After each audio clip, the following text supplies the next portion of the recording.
This is a video talking about how to multiply decimal fractions by multiple digit whole numbers and reason for the decimal location, which is using your estimate. We have a problem that is 7 38/100 times 41. We're going to estimate first.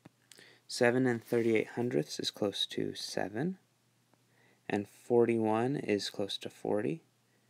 So we're going to do 7 times 40, and our estimate is going to be 280. Now, we're going to use that as we go forward, so it is important to do that first. The next step is we're going to draw an area model. Remember that we're breaking 7 38/100 into just hundredths. 7 ones is equal to 700 hundredths. 3/10 is equal to 30 hundredths, and 8 hundredths is equal to 8 hundredths. My 41 stays the same. Then we're going to fill in the chart. Okay, you remember that from our previous lessons on the area model. From there, we're going to solve it using the standard algorithm. We'll set it up the same way.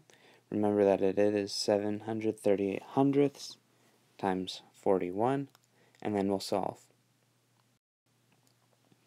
When we solve it, we remember that the section here is the same as the section above in your area model, and the bottom sections are also the same as we can see here. Now, for our next step, we need to look at our estimate and then look at what we actually solved.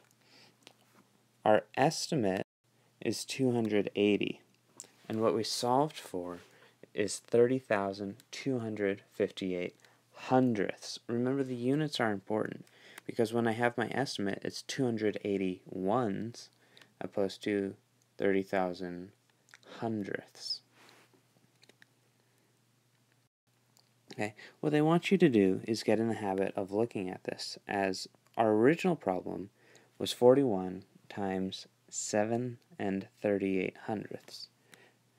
When we turn the whole thing into hundredths, we are multiplying it by 100.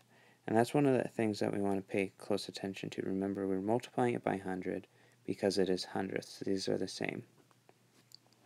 And then we have our solution. This is what we got earlier, 30,258. But to put it back into standard form, we need to divide it by 100 again. Okay? So what we're doing here is we have a problem.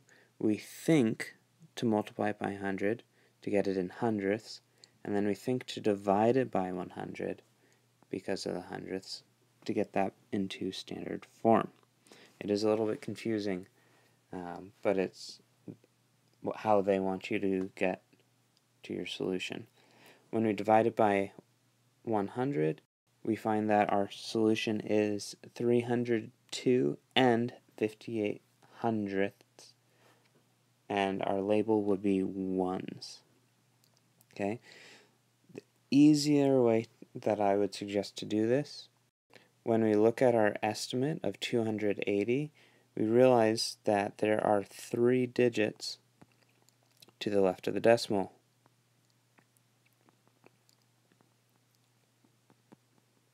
Okay? If we were to copy down our solution before, 30,258, I'd also say look for 3 decimals, or 3 digits, and then put your decimal. Okay? That's going to be a much easier way to do it. Okay? It is important that we estimate and that we use that estimate to make sure that we are close to our actual solution.